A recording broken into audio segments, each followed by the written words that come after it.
قربانی کو فلسفہ سمجھیں، دکھاوا نہیں۔ عید الاضحیٰ یعنی بقرہ عید، اسے بڑی عید بھی کہا جاتا ہے، کچھ لوگ اسے قربانی والی عید بھی کہتے ہیں۔ اس تہوار کو ہر سال سنت ابراہیمی کے طور پر نہایت ہی جوش و خروش اور ایک جذبے کے ساتھ منایا جاتا ہے۔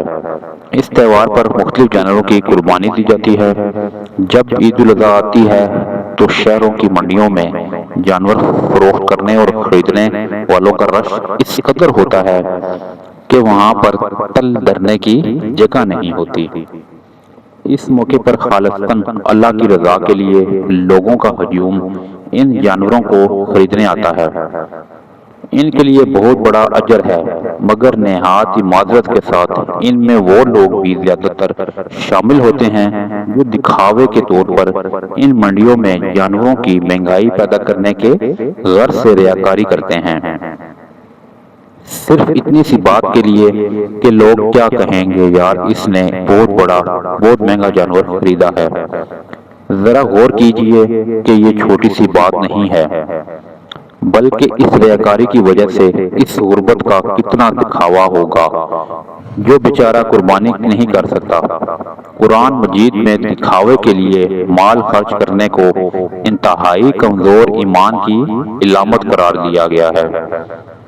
ارشاد باری تعالیٰ ہے، اور وہ لوگ جو اپنے مال کو لوگوں کے دکھاوے کے لیے خرچ کرتے ہیں اور نہ اللہ پر ایمان لاتے ہیں اور نہ آخرت کے دن پر، وہ جس کا ساتھی شیطان ہو وہ کتنا بڑا ساتھی ہے۔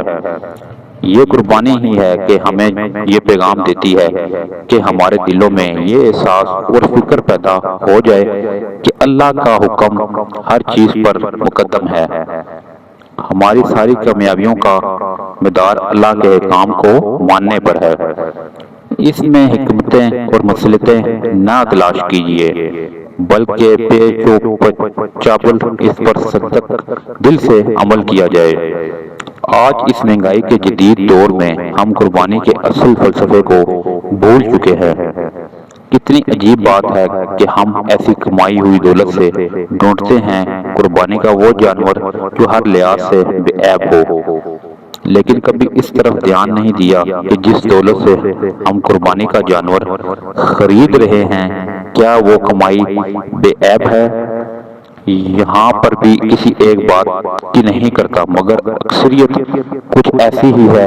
ایسے جانور قربانی کرنے سے نہ صرف ہم رب العزت کو بلکہ اپنی برادری اور معاشرے سب کو، یہاں تک کہ اپنے آپ کو بھی دھوکہ دے رہے ہیں۔ آئیے اب اس عظیم قربانی کی طرف ذرا غور کریں تو آپ کا سارا فلسفہ قربانی سمجھ میں آ جائے گا۔ حضرت ابراہیم علیہ السلام اور ان کے بیٹے حضرت اسماعیل علیہ السلام کی مابین جو گفتگو ہوئی ہے، قرآن کریم کی روشنی میں اس پر ذرا ایک لمحے کے لیے غور کریں۔ جب حضرت ابراہیم علیہ السلام نے کہا، اے میرے بیٹے، میں نے خواب میں دیکھا ہے کہ میں تجھے ذبح کر رہا ہوں، اس بارے میں تیرا کیا خیال ہے؟ حضرت ابراہیم علیہ السلام نے خوبصورت جواب دیتے ہوئے کہا کہ اے میرے ابو، جس کام کا آپ کو اللہ کی طرف سے حکم دیا گیا ہے، آپ وہ کام ہرگز کریں۔ انشاءاللہ آپ مجھے صبر کرنے والوں میں پائیں گے۔ حضرت ابراہیم علیہ السلام نے گفتگو کا ایک ایسا طرز اختیار نہیں کیا جس سے خوف اور وحشت ٹپکتی ہو، بلکہ فکری اور ذہنی طور پر اللہ کے نام پر جان قربان کرنے کی خوبصورت انداز میں ترغیب دی ہے، تاکہ جب اللہ کا حکم الحاکمین کے حکم پر عمل پیرا ہو جائے تو اس میں بیٹا مجبور نہ ہو، بلکہ تسلیم و رضا فکر نظر آئے، اور ہر عبادت میں یہی مقصود ہوا کرتا ہے۔ حضرت اسماعیل علیہ السلام کے جواب میں غور کیا جائے تو یہ بات سامنے آتی ہے کہ حضرت اسماعیل اتنی بڑی قربانی دینے کے لیے اتنی چھوٹی سی عمر میں تیار ہوئے، وقتاً چھوٹی عمر میں بڑا کمال ہے۔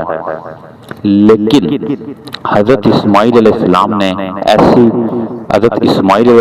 نے اسے اپنی ذات کی طرف منسوب نہیں کیا، بلکہ اسے محض اللہ کی عطا سمجھا اور مشیت ذاتی پر صبر کرنے والوں کی قطار میں خود کو کھڑا کر دیا۔ ہمیں قربانی کا فلسفہ خوب اچھی طرح جانتا ہوں کہ اپنی جان تک اللہ کی راہ میں قربان کرنا در حقیقت قربانی ہے۔ اس حقیقت پر عمل کرنے کے لیے میری ذاتی ارادہ کو دخل نہیں، بلکہ یہ سب کچھ اللہ کی معیت اور ارادہ ہی سے ممکن ہے۔ مزید ویڈیو دیکھنے کے لیے ہمارے چینل کو سبسکرائب کریں۔ جزاک اللہ۔